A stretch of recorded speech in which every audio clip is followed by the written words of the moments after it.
Programme میں ایک بار پھر خوش آمدید. بات ہو رہی تھی موجودہ بڑھتی ہوئی مہنگائی اور اس میں پرائم منسٹر نے کہا کہ 200 یونٹس والے بجلی صارفین کو 3 ماہ کے لیے رعایت دینے کا اعلان کیا.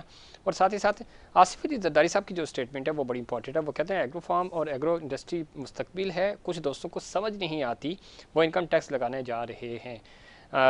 آج لاہور میں پروفیسر وارث میر میموریل سیمینار سے خطاب کر رہے تھے اور اس وقت انہوں نے اس چیز کے اوپر بھی زور دیا کہ اس وقت سوشل میڈیا کا دور ہے اور اس کی بڑی امپورٹنس ہے, اور اس کے اوپر ہمیں سب کو مل کر آواز بھی اٹھانی چاہیے اور بہتر پالیسیز بھی بنانی ہوں گی. اس کے علاوہ چونکہ مہنگائی بڑھتی جا رہی ہے عوام کی طرف سے اور فوری طور پہ ان کو ریلیف مل نہیں رہا. پرائم منسٹر نے اعلان ضرور کیا ہے لیکن جو حقائق ہیں وہ اس کے بالکل برعکس ہیں. شمالی وزیرستان کی جب ہم بات کرتے ہیں تو وہاں بھی آج فائرنگ کا تبادلہ ہوا آپریشن کے دوران, اور ایک کیپٹن شہید ہوئے ہمارے, اور 2 دہشت گرد بھی جہنم واصل ہوئے. امن امان کی صورتحال کوئی اتنی اچھی نہیں ہے اور ٹارگیٹڈ آپریشنز ہمارے جاری ہیں. اوورآل اگر مجموعی صورتحال دیکھیں تو تمام پولیٹیکل سٹیک ہولڈرز کو آن بورڈ ہونا ہوگا, لیکن ابھی تک اے پی سی بلائی جانی ہے, اس میں پاکستان تحریک انصاف کا کیا انپٹ ہوگا, اور نہ صرف پاکستان تحریک انصاف بلکہ دیگر جماعتیں بھی تمام آن بورڈ ہوں گی تو معاملات آگے بڑھیں گے. اس کے اوپر بات کریں گے. جوائن کیا ہمیں خانزادہ چٹھان صاحب نے, سینئر سیاستدان, سینئر رہنما ہے پاکستان پیپلز پارٹی کے. چٹھان صاحب خوش آمدید کہتے ہیں آپ کو شو میں. اور خانزادہ صاحب سن پا رہے ہیں آپ مجھے؟ مہربانی, شکریہ. جی, کس طرح دیکھتے ہیں, ایک تو مہنگائی ہم روز ہی بات کرتے ہیں, اس کے اوپر پرائم منسٹر نے آج اعلان بھی کیا کہ جی ہم 200 یونٹ جو ہے وہ ایک رعایت دیں گے بجلی صارفین کو 3 ماہ کے لیے. ناکافی ہے لیکن چلو پھر بھی کچھ اعلان تو ہوا. اس کے علاوہ پریشر بہت ہے, گھریلو اشیاء مہنگی ہو گئی ہیں, چیزیں دسترس سے باہر نکلتی جا رہی ہیں, ریلیف حکومت کے پاس کوئی بن نہیں پا رہا, تو کیسے عوام کو ریلیف دیں گے؟ بسم اللہ الرحمن الرحیم. دیکھیے جی, ایک چیز تو بالکل حقیقت ہے کہ ملک کا معیشت جو ہے وہ اتنا اچھا نہیں ہے اور حکومت کو سخت فیصلے کرنے پڑیں گے.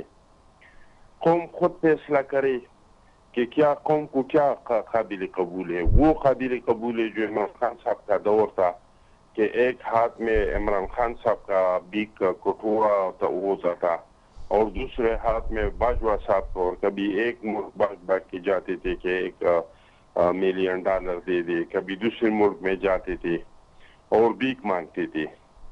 یا تو وہ اگر پسند کرتے ہیں تو وہ بھی قوم فیصلہ کرے, اور اگر قوم چاہتے ہیں کہ ہمارا معیشت جو ہے وہ اپنے پاؤں پہ کھڑا ہو جائے تو وہ بھی قوم فیصلہ کرے. میں سمجھتا ہوں کہ ہمارا ملک غیرت مند لوگ ہے اور غیرت مند ملک ہے.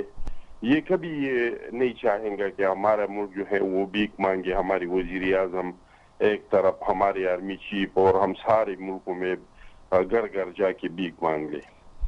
لیکن حکومت سے غلطی یہ ہو رہی ہے کہ حکومت مشاورت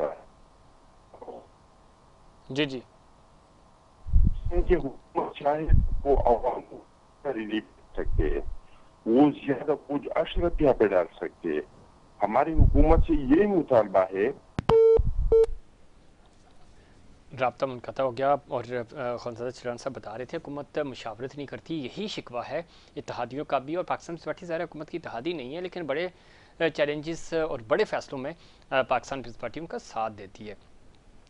آج بلاول بھٹو زرداری صاحب بھی کہہ رہے تھے, وہ بھی سراپا اعتراض ہیں کہ عوام کے اوپر جس طرح ٹیکسز لگائے جا رہے ہیں, پھر بجلی کے بل اتنے زیادہ آ رہے ہیں, عوام کس کے پاس جائیں, اور عوام بھی یہی کہہ رہے ہیں کہ کس کے پاس جائیں. انہوں نے بلاول بھٹو زرداری کو ووٹ دیے ہیں. سندھ کی جب ہم بات کرتے ہیں, پنجاب میں مسلم لیگ نون کو ووٹ پڑے ہیں, کے پی میں پاکستان تحریک انصاف کو ووٹ پڑے ہیں, اور یہ سارے عوامی نمائندے ہی ہیں. عوام کی بات تو کر رہے ہیں لیکن ریلیف عوام کو دے گا کون؟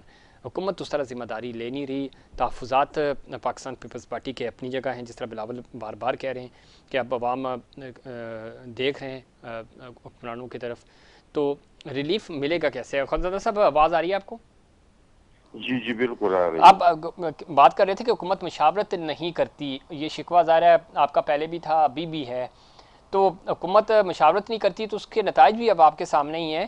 آپ کے چیئرمین بھی یہی کہہ رہے ہیں کہ عوام کو بجلی کے معذرت چاہتا ہوں بجلی کے بلوں کے نیچے لا دیا گیا ہے. عوام دیکھ رہے ہیں ان کے پاس نہ تو ریلیف ہے نہ ان کی سیلریز اتنی ہیں, تو جائیں کدھر؟ اور حکومت بھی کوئی واضح پالیسی نہیں دے پا رہی, جو ہم پہلے بھی بات کر رہے تھے. بالکل یہی بات ہے, اور حکومت بھی وہی پرانی جو روش ہے ہماری پرانی حکمرانوں کا کہ جب بھی مالی مشکلات آئے تو آپ انڈائریکٹ ٹیکس لگائے ٹھیک, اور اس کا بوجھ سارا عوام پہ ڈالے. آپ پیٹرول کو مہنگا کرے, گیس کو مہنگا کرے, بجلی کو مہنگا کرے. تو یہ حکومت بھی وہی کر رہے ہیں جو کہ اس پہ ہمیں شدید تحفظات ہے. ہم حکومت سے وہی کہہ رہے ہیں کہ آپ اپنے اخراجات کو کم کرے. سب سے پہلے تو اپنے اخراجات, حکومتی اخراجات کم ٹھیک ہے, کرے, پریزیڈنسی کا خرچہ کم کرے, وزیر اعظم ہاؤس کا خرچہ کم کرے, وزراء کے خرچے کم کرے, ایم این ایس کے خرچے کم کرے.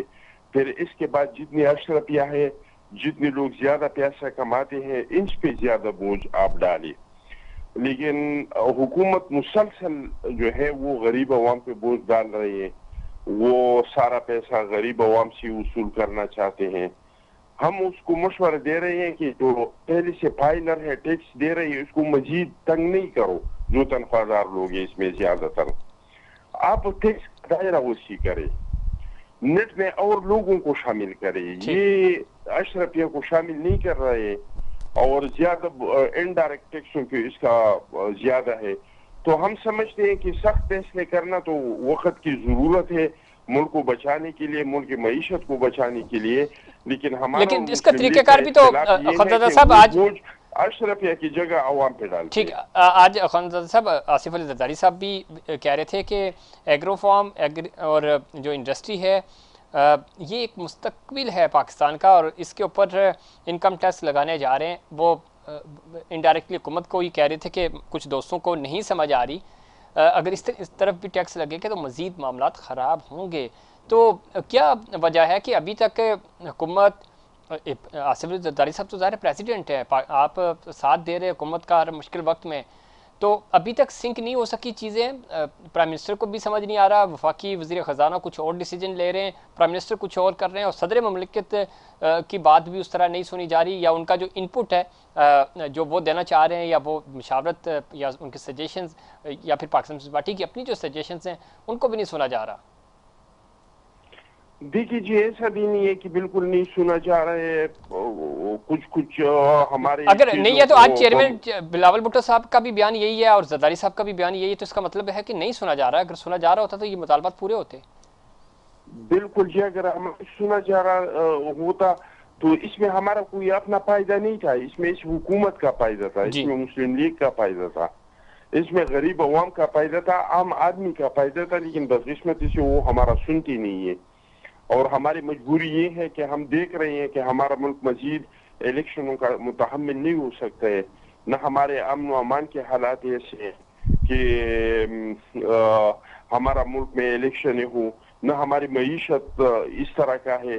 ہمارا ملک مزید ایڈوانچروں کا متحمل نہیں ہو سکتا ہے. تو ہماری مجبوری یہ ہے, اگر ہم پیچھے ہٹ جاتے ہیں, اگر ہم ہٹ گرمی پہ آ جاتے ہیں, تو پھر کیا ہوگا؟ حکومت کا خاتمہ ہوگا, نئے الیکشن کا اعلان ہوگا. تو آپ مجھے بتائیں کہ نیا الیکشن ہوگا تو اس میں کیا شعور ٹھیک ہے؟ کوئی ایک پارٹی کو اکثریت مل جائے گا. پھر اگر اس طرح کا سیٹ اپ بن گیا تو پھر ہم کیا کریں گے؟ کیا پھر الیکشن کے لیے جائیں گے؟ تو یہ ہماری مجبوری ہے, اور حکومت جو ہمارے تجاویز ہے اگر اس کی طرف توجہ دے دی تو اس میں اس ملک کے عوام کا فائدہ ہوگا, ٹھیک ہے, نقصان نہیں ہوگا. ٹھیک کہہ رہے ہیں آپ. ایک چیز اور پھر میں ذرا امن و امان کی طرف بھی آؤں گا. سپریم کورٹ نے سنی اتحاد کونسل کی مخصوص نشستوں کے کیس کا فیصلہ محفوظ کر لیا ہے. اب ذرا فیصلہ آئے گا.